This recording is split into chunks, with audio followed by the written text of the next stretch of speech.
Olá, seja bem-vindo, seja bem-vinda ao Frente a Frente, que começa agora. Nossa entrevista hoje é com Daniel Fortes, ele que é vice-presidente do Conselho Regional de Farmácia aqui em Alagoas. Ele atua também como farmacêutico no Hospital Universitário da UFAL, da Universidade Federal de Alagoas, como também como professor das faculdades Nassau e SESMAC.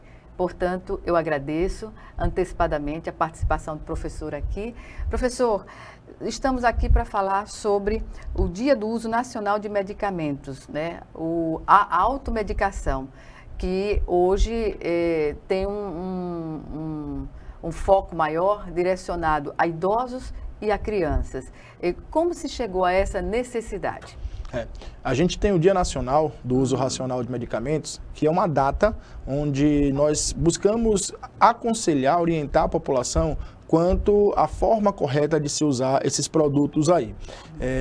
Focar no paciente idoso, no paciente infantil, porque são classes, são faixas etárias que são bastante sensíveis, né, à ação dos medicamentos, e elas precisam de acompanhamentos específicos. Então, a gente tenta orientar os farmacêuticos alagoanos, a sociedade alagoana, sobre como usar esses medicamentos, principalmente nessas classes de pacientes. O dia de congregar todas as ações é o dia 5 de maio. Por que 5 de maio? Isso, o dia 5 de maio, né, que ele foi instituído por lei como sendo a data para ser representativa para esse dia do uso racional de medicamentos, e o Brasil inteiro ele se move diretamente com essas ações.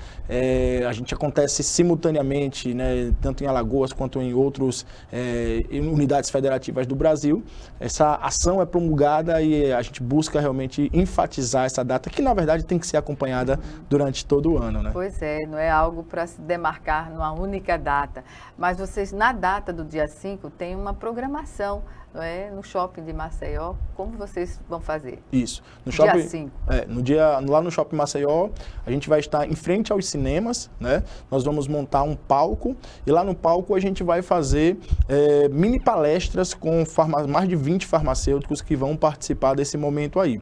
Então nós vamos falar sobre automedicação, vamos falar sobre fitoterapia, vamos falar sobre uso de medicamentos após alta hospitalar, hipertensão, diabetes. Vários segmentos diferentes vão ser abordados, justamente para que quem estiver passando pelo shopping lá, né, consiga parar 10, 15 minutinhos e ouvir profissionais passando informações de qualidade, né, que hoje a gente sabe que com essa veiculação nas mídias sociais, a gente tem muita notícia que nem sempre corresponde ao correto. Pois é, com o acesso à informação por meio das redes sociais, da internet, enfim, as pessoas estão mais autônomas no sentido de chegar à farmácia e estabelecer que vai tomar uma medicação, independente que não tem nenhuma restrição, não tem tarja vermelha nem preta, né? Então chega ao balcão e é natural hoje se ver isso. Qual é o risco, em geral, que a pessoa corre ao tomar essa atitude? Nós sabemos que o marketing da empresa farmacêutica, da indústria farmacêutica, ele é muito agressivo, né? E essa cultura de compra, de consumo de medicamento, ela está implantada em toda a nossa sociedade. Então, é muito comum as pessoas depositarem todas as suas expectativas em solucionar um problema dentro do medicamento. Isso faz que elas, muitas vezes, consumam medicamentos que são completamente desnecessários, com propostas terapêuticas que a gente sabe que não vai alcançar. Então, desde 2014, nós temos, através da Lei Federal 13.021, a exigência do farmacêutico presente dentro das farmácias, né? E esse farmacêutico, ele tem o papel de fazer essa orientação lá para aquele paciente. A partir dessa orientação, nós conseguimos fazer com que o paciente ele tenha mais segurança quanto ao medicamento que ele está utilizando. E aquele medicamento vai fazer, né, realmente a sua proposta, que é sanar o mal e não provocar um efeito adverso que possa até levar o paciente a uma hospitalização. Olha, efeitos colaterais, né, que muitas vezes são fatais. Todos os medicamentos eles vão apresentar efeitos adversos, tá? Alguns são mais brandos, mas outros podem ser muito severos. Inclusive, quando ocorrem interações medicamentosas, né, podem provocar efeitos como depressão respiratória, pode provocar como desmaios, tonturas, quedas de pressão, que no paciente idoso é muito perigoso, porque pode levar a um risco de queda, né? E a gente sabe que a queda no idoso está diretamente relacionada com alto índice de mortalidade. Então a gente tem que realmente ter muito cuidado sobre como usar esses medicamentos. O tema segurança está na informação. É justamente para evitar esse tipo de atitude? Exatamente, né? A gente tem que saber que a informação de qualidade, ela precisa chegar até o paciente.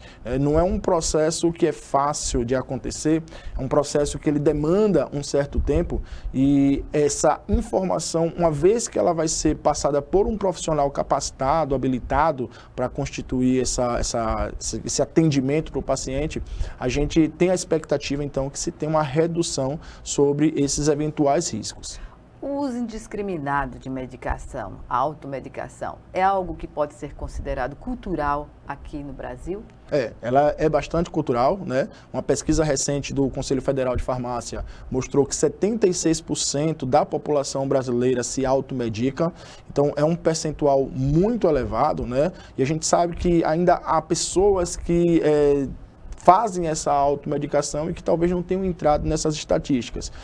Quem é que não conhece alguém que tome um medicamento para dor de cabeça, um medicamento para febre, um medicamento para uma dor na garganta, por exemplo, que é muito comum azia, por conta da industrialização dos alimentos, né? Nós temos péssimos hábitos alimentares, né, falta de atividade física, que acaba gerando alguns transtornos para a gente, e a gente acha que é o medicamento quem vai salvar, quem vai resolver, e não, assim, é mais difícil nós modificarmos esses hábitos do que ir na farmácia e tomar um comprimido ou comprar um sachê de algum medicamento, né? Pois é, e nesse sentido, o que se recomenda, por exemplo, para os idosos? Vamos pegar o nicho dos idosos. São pessoas que normalmente utilizam mais de um remédio de uso contínuo. E isso torna uma pessoa medicada, medicamentosa nesse sentido, né? Como é mais arriscado ainda para esse segmento, né? Muito arriscado, né? O envelhecimento, ele traz alterações fisiológicas que são diretamente influenciadas pelo medicamento. Então, a forma como o medicamento vai ser absorvido, o tempo que o medicamento dura no organismo daquele idoso é completamente diferente dos pacientes que esse medicamento normalmente foram testados, que são pacientes adultos, que podem ser saudáveis ou portadores de alguma doença. Então, essa adaptação de orientar o paciente idoso em como e quais medicamentos ele pode tomar, ela tem que acontecer, né, numa conversa ali entre o médico, entre o farmacêutico e os cuidadores de saúde daquele paciente, para que a gente possa evitar alguns transtornos. Você citou bem, né? 75% dos pacientes idosos, por exemplo, eles são hipertensos, né, quando a gente vai considerar a população acima de 65 anos. Esses pacientes hipertensos, eles tomam algum medicamento antihipertensivo para controle de pressão. E o que a gente pode observar é que muitos medicamentos que são considerados de venda livres, eles podem provocar redução da pressão arterial. Redução da pressão arterial em um idoso que já está medicado, ela pode provocar algum tipo de tontura e pode, consequentemente, levar o idoso a uma queda, né? Pode levar aquele idoso a ter algum tipo de agravo que... Desequilíbrio, não é? Na sua coordenação motora.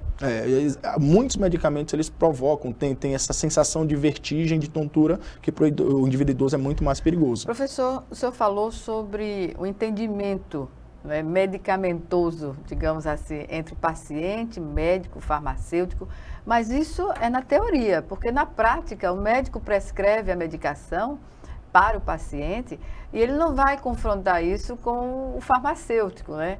Como obter essa, digamos assim, uma condição de segurança para essa situação? Esse é um cenário que também vem sendo alterado ao longo do tempo, né? O avanço da tecnologia cada vez aproxima mais os profissionais que estão cuidando daquele paciente. E hoje, o farmacêutico, ele já tem como prerrogativa fazer a intervenção clínica no paciente. Nessa intervenção clínica, o farmacêutico ele tem um prontuário de informações daquele paciente. O paciente, quando ele vem à farmácia, né, portando a sua receita médica, após passar um diagnóstico, após passar por uma consulta, aquele farmacêutico também, aquele paciente, desculpa, também vai ser consultado pelo farmacêutico. E lá a gente vai fazer a nossa avaliação, que consiste em quê? Em fazer um questionário sobre como é que estava a situação de saúde do paciente antes daquele momento, fazer o levantamento de todos os medicamentos que ele toma. Isso no âmbito da farmácia? Sim, do atendimento direto com o cliente e paciente? Hoje em dia, boa parte das farmácias, elas já possuem o consultório farmacêutico, né? Que é uma sala de atendimento, que é a parte onde o farmacêutico e o paciente ele tem um ambiente privativo para fazer esse tipo de consulta. Então lá o paciente ele sabe que vai ter as suas informações todas resguardadas sigilosamente, o farmacêutico vai poder fazer algumas avaliações físicas naquele paciente, né? Verificar a pressão, verificar a glicemia, verificar peso, altura. Algumas farmácias já fazem outros testes laboratoriais também remotos, né? Como testes de colesterol, testes para HIV, o próprio teste para Covid-19. E lá naquele ambiente, o farmacêutico consegue fazer o levantamento desses medicamentos que o paciente está tomando. E aí a gente consegue avaliar se aqueles medicamentos lá, eles podem ter algum tipo de interação medicamentosa, que é o quê? É quando uma substância, pode ser um outro medicamento, pode ser um alimento, ele vai interferir no efeito que aquele medicamento poderia ter. Então, uma interação muito comum que a gente identifica, por exemplo, paciente que é hipertenso. Existe algumas classes de anti-inflamatórios que são menos recomendadas que outras para utilização no paciente hipertenso. Então, o farmacêutico ele vai avaliar se aquele paciente ele faz um uso abusivo desses anti-inflamatórios, que pode provocar uma descompensação da sua pressão arterial. Agora, nesse cenário, subtende-se que o paciente ele deve ter uma certa, digamos assim, regularidade e a fidelidade na relação com a farmácia e o farmacêutico que lá está. Porque se, digamos assim, algum questionamento sobre a medicação, isso só pode ser estabelecida quando você já tem aquele permanente contato com o farmacêutico. Não é por aí? É exatamente isso, né? A proposta que a gente leva para a população é essa. Ano passado, até o slogan da nossa campanha foi um farmacêutico para chamar de seu. Porque todo mundo tem um médico de sua confiança, tem um dentista da sua confiança. Fideliza, né? Você tem aquele vínculo de confiança com o profissional e é esse vínculo que a gente espera criar entre farmacêutico e paciente. Para que você tenha realmente um farmacêutico da sua confiança que quando chegar lá, ele vai te conhecer, vai chamar pelo seu nome, vai saber, né, quais são os medicamentos que você toma, vai cobrar, está tomando o medicamento corretamente, não está tomando, deixou de tomar por quê? E aí sim você ter uma melhor forma de cuidar daquele paciente. Pois bem, então tem de ter mesmo o farmacêutico para chamar de seu, como tem o médico, e aí conseguir, durante os tratamentos, que são de uso contínuo mesmo, as medicações são de uso contínuo, manter esse vínculo, né? Para facilitar até dúvida que poderia ser tirada com o médico, pode até, se estiver no âmbito do farmacêutico, isso ali já se resolve por si só. A gente pensa assim, um médico ele tem uma consulta com a duração média ali de 15 a 20 minutos com o paciente, né? 15 a 20 minutos não dá tempo do médico explicar sobre a doença do paciente, sobre o tratamento e quais são os possíveis efeitos que aquele medicamento pode trazer. Uma consulta com um farmacêutico, vale lembrar que o farmacêutico ele é o profissional de saúde de mais fácil acesso que nós temos, né? Nós não precisamos marcar a hora da consulta, não precisamos marcar o dia para ir lá, basta você entrar numa farmácia que você vai ter acesso a um farmacêutico. E aí aquele farmacêutico ele consegue fazer essa interação com o paciente de forma que aquele paciente ele consiga tirar suas dúvidas, né? E até dúvidas que ele nem sabe que ele tinha. Vamos falar sobre essas dúvidas, o que é mais corriqueiro, no próximo bloco. Em 1 minuto, nós estaremos de volta. Até já.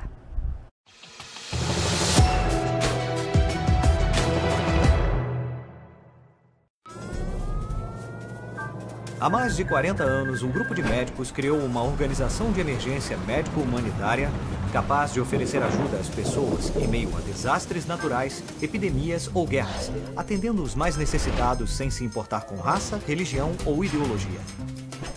Hoje, Médicos Sem Fronteiras envia equipes totalmente preparadas para responder a emergências por todo o mundo. Nossos profissionais são financiados por pessoas como você e eu.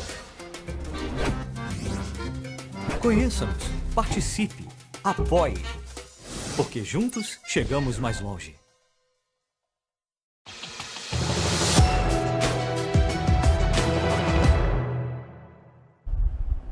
De volta com Frente a Frente, que hoje recebe o farmacêutico Daniel Fortes, ele que é vice-presidente do Conselho Regional de Farmácia aqui em Alagoas, professor do SESMAC e da FAO, além de atuar como farmacêutico no Hospital Universitário. Quais são as dúvidas, professor, que chegam mais frequentemente no balcão da farmácia? Muitas dúvidas, elas estão relacionadas ao horário e à forma de tomar o medicamento. Por exemplo, tem medicamentos que eles precisam obrigatoriamente serem tomados em jejum, enquanto tem outros medicamentos que ou dispensam essa exigência ou até necessitam ser administrados junto com alimentos. Então, como é que o paciente consegue conciliar? Qual o tempo correto de se estabelecer esse jejum? Então, se eu tomar o meu medicamento aqui às 6h30, 7 horas da manhã, quanto tempo depois eu posso me alimentar para poder não interferir no efeito daquele medicamento?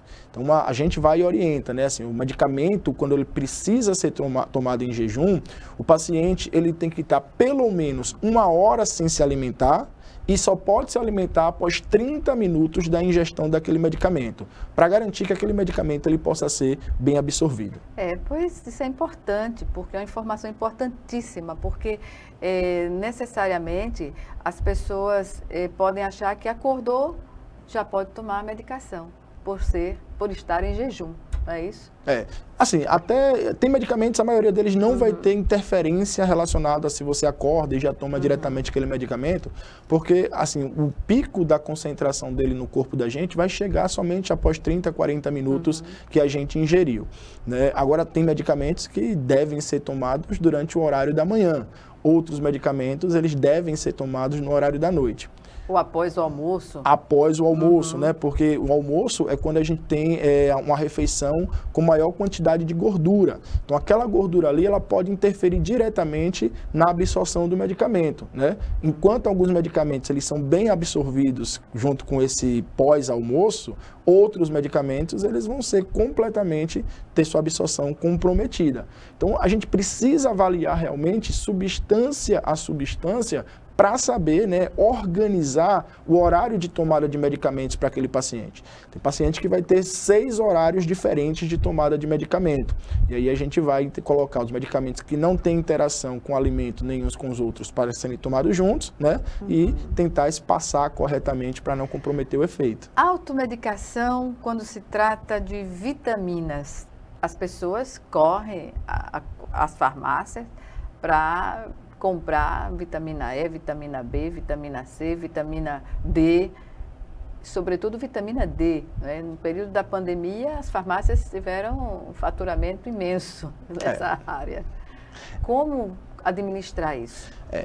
A gente tem que ter muita cautela em relação à ingestão de vitaminas, né? As vitaminas é o que nós denominamos de micronutrientes. São nutrientes que são essenciais para o funcionamento do organismo, mas que, no entanto, eles devem ser administrados em baixas quantidades e frequentemente, né? Algumas vitaminas precisam ser ingeridas todos os dias, outras até pode ter alguns dias intercalados.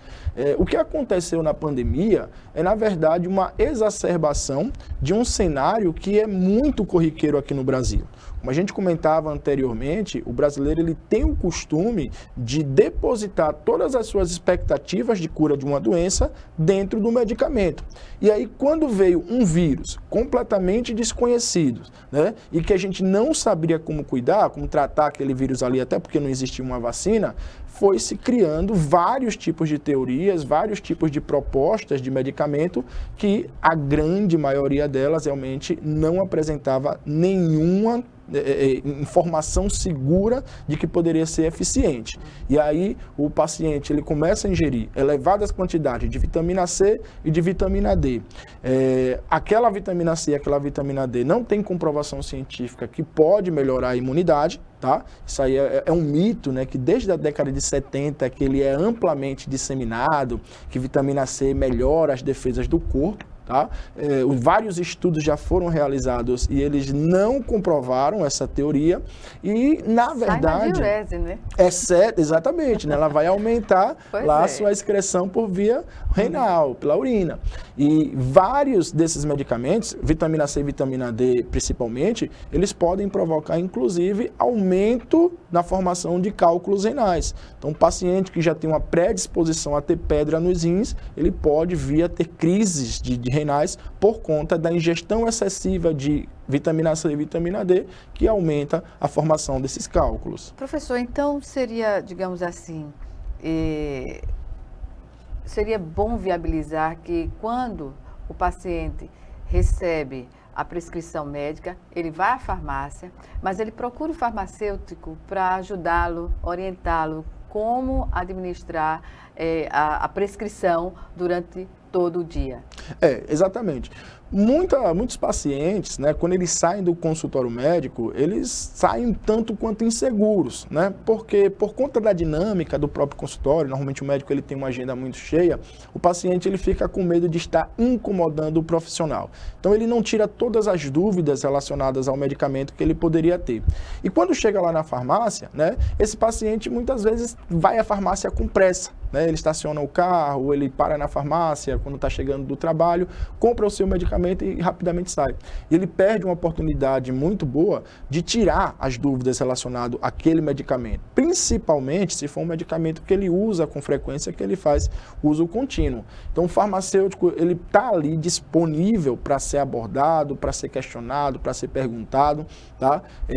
A gente vai passar as informações com segurança para esse paciente. Se for preciso, a gente vai deixar escrito nessas informações para que o paciente, quando chegar em casa, ele possa ler, possa revisar como deve ser feito o seu tratamento. E, inclusive, né, a maioria dos farmacêuticos, eles disponibilizam até seus telefones, seus WhatsApp, para que o paciente depois ele possa tirar essas dúvidas com ele. Então, é prudencial que o paciente, ao receber sua prescrição, né, médica, ele procure o farmacêutico para fazer esse acompanhamento também. A única coisa que o paciente não pode ficar é com dúvida. O paciente com dúvida, ele tem uma chance muito grande de fazer um tratamento errado e o tratamento que não vai curar efetivamente aquela patologia dele. Então, é prudente e necessário que ele procure, que ele consulte o profissional e que ele esclareça todas as suas dúvidas. Como eu disse, muitas dúvidas o paciente nem sabe que tem e é naquele momento da conversa com o farmacêutico que ele vai conseguir perceber que ele pode estar tomando um medicamento errado. Pois é, o uso da medicação, por exemplo, quando o paciente esquece de tomar naquele horário, o próximo, como será administrado, se pode tomar até que horas, assim, entre o espaçamento de uma dose para outra pode ser utilizado, tudo isso pode se tirar dúvida? Pode e deve. Gorete, você tocou num ponto agora que talvez seja o mais difícil de se fazer uma orientação. Por quê? Cada medicamento, se for um antihipertensivo e o paciente esqueceu de tomar um comprimido, ele vai ter que ser manejado de um jeito. Se for um antibiótico, esse paciente ele vai ter que ser manejado de outro jeito. Se for um anticoncepcional, aquela paciente ela vai receber uma outra orientação. Cada medicamento ele tem uma peculiaridade, né, que vai fazer, no caso do paciente esquecer uma dose, qual que deve ser o procedimento para ele tomar. Nunca tome imediatamente a dose, nunca dobrar a dose do medicamento. Cada um vai ter que receber uma orientação específica. E isso representa o menor custo também possível para os pacientes, né? O custo, né, do medicamento, a gente sabe que ele é altíssimo hoje em dia. Então, o paciente muitas vezes vai na farmácia e ele recebeu a prescrição médica do seu médico e quando vai olhar, aquele medicamento está fora das possibilidades dele. O farmacêutico que está ali presente, ele é o único profissional habilitado para poder fazer a troca, a intercambiabilidade de um medicamento de referência por um medicamento genérico ou um medicamento similar. Então, o farmacêutico ele vai avaliar a prescrição, vai verificar se o medicamento genérico ou similar pode ser trocado por aquele medicamento prescrito pelo médico e aí oferecer ao paciente, nós temos uma alternativa de tratamento que ela é mais barata e que ela é igualmente eficaz. E o paciente ele pode ter o seu poder de decisão exercido. Pois bem. Quando o paciente acha que a medicação injetável ela é mais eficiente que a medicação convencional em comprimidos, como resolver essa situação? Porque muitos pacientes, eles se recusam, né? E na farmácia até pergunta se tem injetável ou não, por acreditar que vai fazer o efeito mais rapidamente. O medicamento injetável, de fato, ele tem um efeito mais rápido, né? O medicamento injetável, seja ele administrado por via intramuscular ou por via intravenosa... Eu falo sobre, o uso excessivo. Sim, o uso excessivo realmente ele acaba comprometendo de uma forma geral. Quando o medicamento é administrado por via injetável, aquele medicamento ele chegou inteiro na circulação do paciente. Então, ele vai exercer o efeito mais rápido, mas também ele vai ter um efeito mais curto. Aquela droga ela vai ser metabolizada pelo corpo de uma forma mais rápida e ela vai ser eliminada. Então, o injetável, a depender, obviamente, do tipo de medicamento que a gente está falando, ele vai ser recomendado para situações específicas. Nem sempre você vai ter um profissional qualificado para fazer a administração daqueles medicamentos injetáveis. Vale ressaltar que a Anvisa determina que medicamentos injetáveis somente sejam administrados nas farmácias mediante apresentação de prescrição médica. Tá? Então, o paciente ele pode até comprar um medicamento injetável, mas só pode ser administrado lá naquele estabelecimento se tiver a prescrição. Medicamentos antimicrobianos que a população pode utilizar e que são ministrados em doses erradas. Qual o prejuízo que o paciente pode ter nesses casos? Principalmente hoje a resistência bacteriana. Tá? Os antimicrobianos, eles já possuem uma portaria da Anvisa que determina como eles podem ser dispensados. Então, não é qualquer pessoa que vai conseguir comprar um medicamento antimicrobiano. Ela vai precisar de uma prescrição e aquela prescrição ela tem que ser atendida em, no máximo, 10 dias após a sua emissão. Quando esse tratamento é realizado, um dos erros mais comuns da população é o paciente, quando tem uma melhora, ele suspender o uso daquele medicamento. Então, a gente tem, por exemplo, antimicrobianos que vão ser administrados durante 7 dias. Outros vão ser administrados durante 21 dias. Só que nos 3, 4 primeiros dias, você já tem uma redução muito significativa dos sintomas daquele paciente. E aí o paciente acha, eu estou curado. Ele vai para o fim de semana, às vezes ele quer sair, quer viajar, quer tomar uma bebida alcoólica, um choppzinho, e ele acha que com o antibiótico ele não pode tomar. E aí o que é que ele faz? Entre não tomar um antibiótico e tomar o chopp, ele acaba optando pelo chopp, Essa prática aí é uma prática errada. Os antibióticos, eles precisam ter rigorosamente o seu tempo de tratamento atendido, mesmo que haja uma melhoria do paciente. Por quê? Porque a maior parte das bactérias que são controladas por ele, de fato, vão ser eliminadas nos primeiros dias. Mas as bactérias que ficam são justamente aquelas mais fortes, aquelas mais resistentes. E se a gente não terminar o tratamento para eliminar aquelas bactérias mais resistentes, aquelas bactérias é que vão se proliferar. Então, quando aquelas bactérias sobreviveram, se proliferarem, o uso daquele antibiótico já não vai ter mais efeito. Aí ele vai precisar de um antibiótico mais forte, com mais efeitos adversos, e isso gera uma lesão para o serviço de saúde. Professor, estou dando uma aula aqui no Frente a Frente. Vamos chamar agora o nosso segundo e último intervalo. Já estaremos de volta.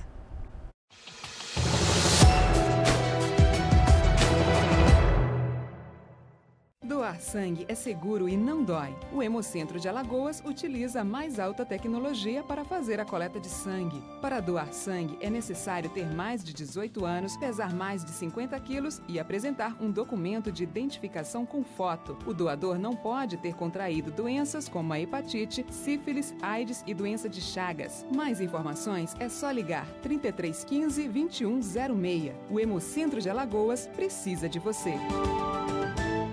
Se tem algo que precisamos ficar de olho, é na segurança das nossas crianças e adolescentes. Violência sexual, uso de álcool e drogas, trabalho infantil, situação de rua e desaparecimento de crianças são exemplos do que precisamos prevenir e denunciar. Disque 100 e denuncie qualquer violação dos direitos das crianças e adolescentes. Baixe também o aplicativo Proteja Brasil no seu celular. Respeitar, proteger, garantir. Todos juntos pelos direitos das crianças e adolescentes.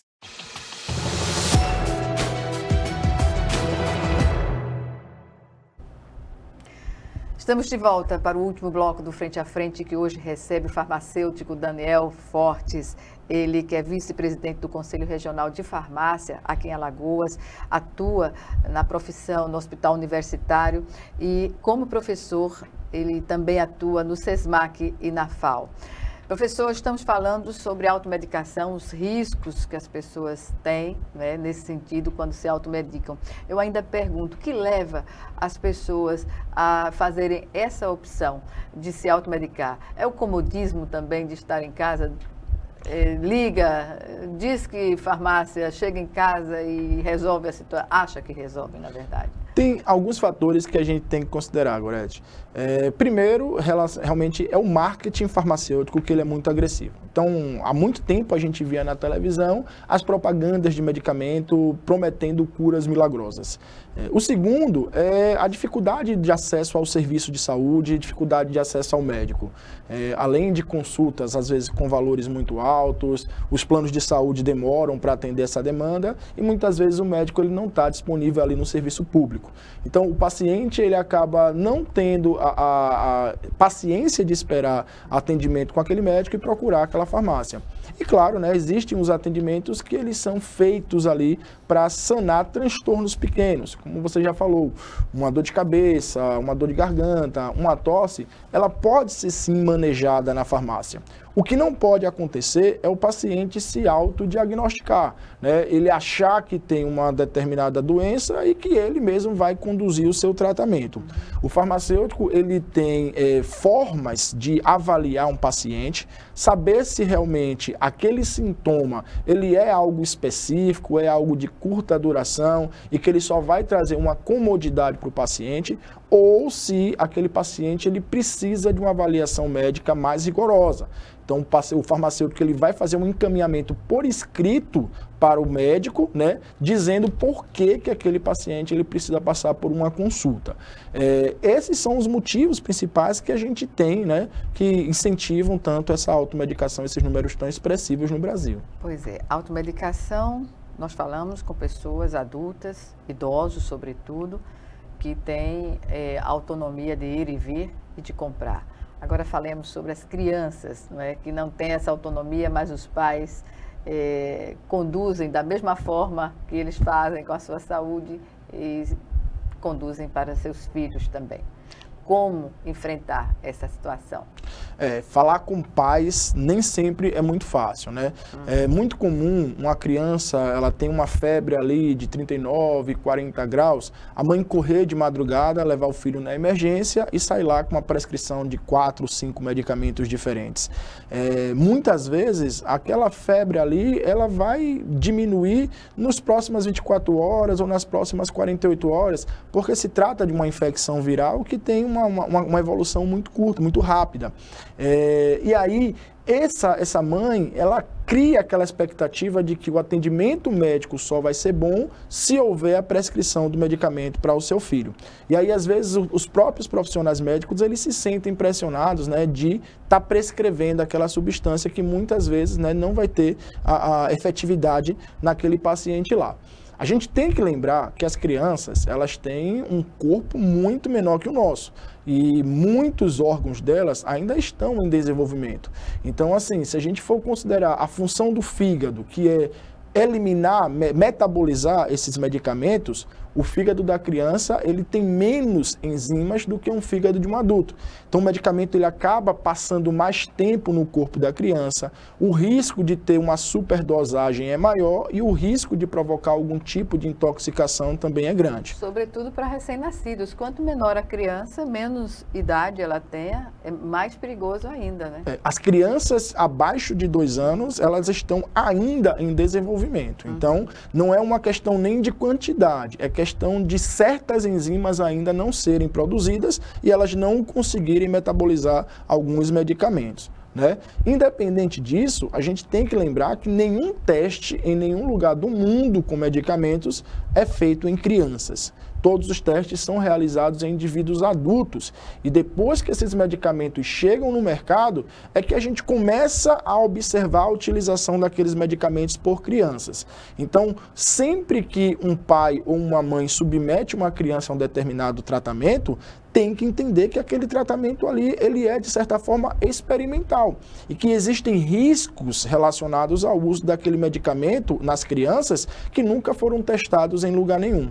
Então, é preciso realmente que a gente pare para pensar, aquele medicamento realmente é necessário para aquela criança? Se a resposta for sim, o profissional de saúde vai orientar como deve ser utilizado. Se a resposta for não, existem várias outras medidas que a gente pode tomar para reduzir esses sintomas. Professor, é uma situação muito difícil, não é? Quando se trata de crianças, como o senhor disse no início da resposta. Mas fica o dilema do pai, da mãe, sobre a prescrição. O senhor falou, muitos médicos se veem até obrigados a prescrever medicações auxiliares para uma situação que se manifesta através da febre, inicialmente, né? Sim. Na maioria dos casos. E como dividir essa responsabilidade? Qual é a posição dos médicos que seria, no caso de entender a participação do farmacêutico na condução desses medicamentos? Muitos médicos, eles já adotam a postura correta, né, que às vezes até entra em embate com os pais. O problema é que os pais, quando recebem uma resposta que não quer de um médico, aí vão procurar outro médico, até que algum deles acabe cedendo, né, a essa vontade. A ansiedade do pai. Eu acho que a conversa deve existir desde o momento que a criança ela dá entrada no serviço de atendimento, né? Seja passando ali pela triagem com o enfermeiro, seja dentro do consultório médico ou no momento que ele for comprar esse medicamento, ele possa conversar com esse profissional e aquele profissional explicar todos os benefícios, mas também quais são os riscos envolvidos durante o uso daquele medicamento lá. Quando a gente fala que a segurança está na informação, é porque quando o medicamento, mesmo que necessário, ele é utilizado, ele pode apresentar riscos também. E quando o paciente está ciente de quais são os riscos possíveis, aquele paciente vai ficar mais atento, né? Se percebeu uma determinada situação, é uma situação esperada e que o paciente realmente tem que lidar com aquela situação, ou é algo que não estava esperado para aquele tratamento e é recomendado que aquele paciente procure um serviço de urgência. Administrar uma medicação é algo muito sério.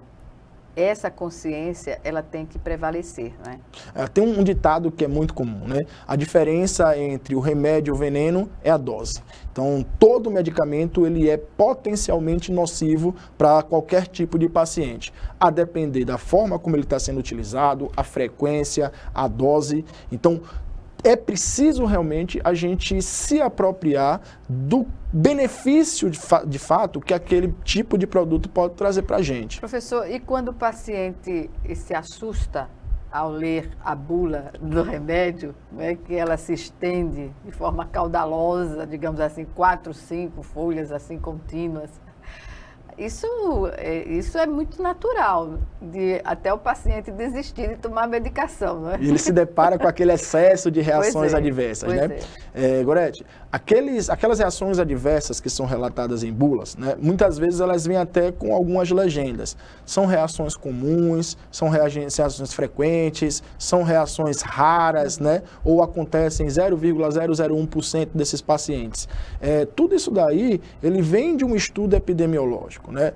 Quando o medicamento ele é testado em 2.000, 3.000 pessoas diferentes. É um universo grande, mas não é um universo de bilhões de habitantes que nós temos no planeta.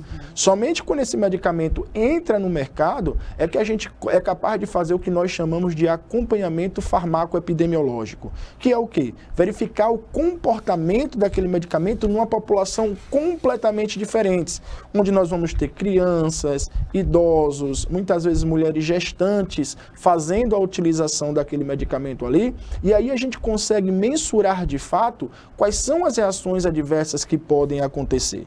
Algumas, elas podem ser controladas e monitoradas. Outras são completamente imprevisíveis e é necessário que o profissional de saúde que identifique aquela reação adversa, ele sempre faça a notificação nos órgãos de serviços epidemiológicos. Informar, né, é importante.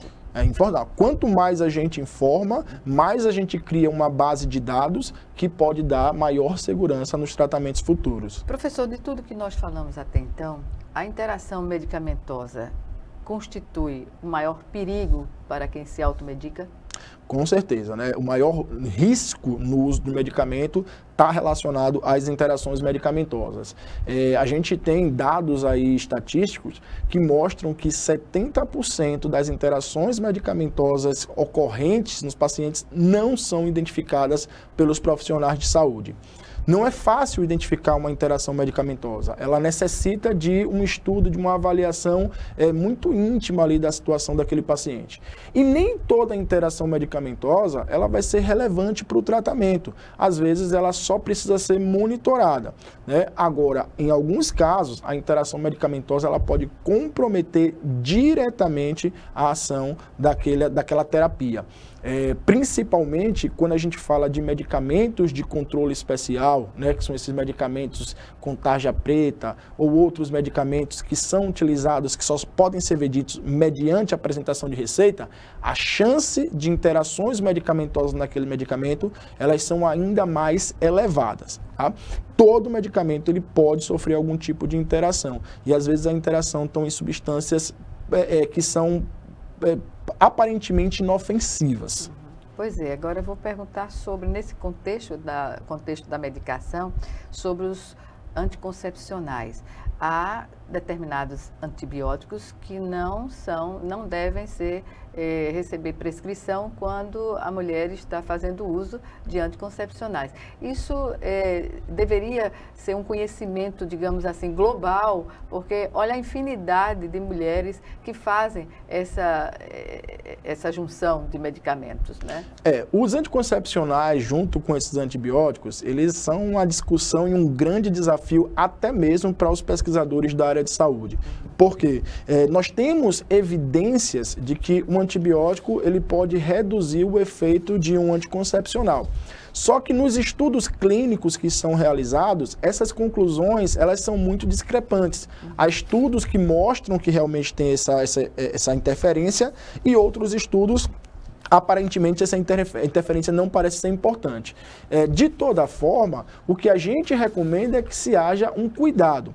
No caso da mulher que faz uso de anticoncepcional e precise fazer uso de um antibiótico, ela deve adotar por pelo menos durante e 15 dias após o tratamento com o antibiótico, um método contraceptivo auxiliar, né? O uso de um preservativo seria o mais recomendado, porque aí a gente evita realmente que nesse caso, né, um efeito colateral, ele vai acabar durando para a vida inteira. Tomar remédios sem prescrição é risco, a gente já viu. Agora, por exemplo, o que determina este uso contínuo das pessoas sem ter esses cuidados é o alívio da dor. O que dizer sobre a dor? Como o paciente deve se portar, conduzir o caminho do seu alívio, digamos assim? Nós temos dois tipos de dores, né? Nós temos a dor aguda, que é uma dor caracterizada por ser de curta duração, e nós temos a chamada dor crônica, que é aquele paciente que sente aquela dor ali, que ela perdura por dias, meses e às vezes anos, né? Vale lembrar que muitos dos medicamentos hoje utilizados para tratamento de dor, eles possuem em sua composição mais de uma substância. Então, às vezes está relacionado ali um analgésico, um relaxante muscular, a cafeína, que também ajuda na redução da dor, e outros apresentam até na sua composição anti-inflamatórios. É preciso ter muito cuidado, muita cautela no uso desses medicamentos, principalmente aqueles que contêm anti-inflamatórios, porque esses anti-inflamatórios, quando utilizados em longo prazo, eles podem comprometer a função renal. Muito paciente pode desenvolver uma doença renal por conta do uso prolongado de anti-inflamatórios. Pois é, uso excessivo de medicamentos por automedicação pode também levar o paciente a ter refluxos? Pode, sim. Muitos medicamentos, eles são estimulantes, né, da secreção gástrica, ou seja, fazem com que o estômago produza uma quantidade maior de ácido, né, produzindo maior quantidade de ácido, as chances de azia aumentam também, além do que eles podem reduzir a proteção que o próprio estômago tem. O estômago, ele tem uma camada de mucoproteína que protege as células do estômago da ação daquele ácido ali. Alguns medicamentos, eles reduzem essa camada aí e tornam mais suscetíveis à inflamação, né, por ação do ácido naquelas células, gerando assim quadros de gastrites, podendo até evoluir para casos de úlcera. Intolerância à lactose também tem a ver com essas, por exemplo, com a automedicação e de repente, porque o que se mais ouve hoje é a questão da intolerância à lactose. Entre adultos, idosos, crianças, enfim, não tem faixa etária, não. E nesse sentido, a automedicação também é perigoso? Também é perigosa, né? A lactose, né, ela é um açúcar que ela precisa ser degradado por uma enzima chamada de lactase. Essa lactase, né, nós temos elas em grande quantidade quando somos crianças, enquanto nós estamos mamando ainda, mas com o envelhecimento, a sua produção ela vai diminuindo. Então, quem passa a auxiliar o corpo humano a degradar a lactose são as bactérias. E aí vem novamente a situação do uso indiscriminado de antibióticos. Os antibióticos, quando chegam lá no nosso intestino, eles não separam as bactérias boas das bactérias ruins. Eles fazem uma varredura completa, eles eliminam todos os micro-organismos que estão ali. E aqueles micro-organismos é quem auxiliariam na degradação dessa lactose. Sem essas bactérias, a lactose ela acaba tendo um efeito irritativo maior no intestino e aí pode gerar o quadro de intolerância. Uma última pergunta, a gente já está estourando no tempo. Professor, em relação a lactobacilos, o uso indiscriminado, sem prescrição, é também perigoso esse uso?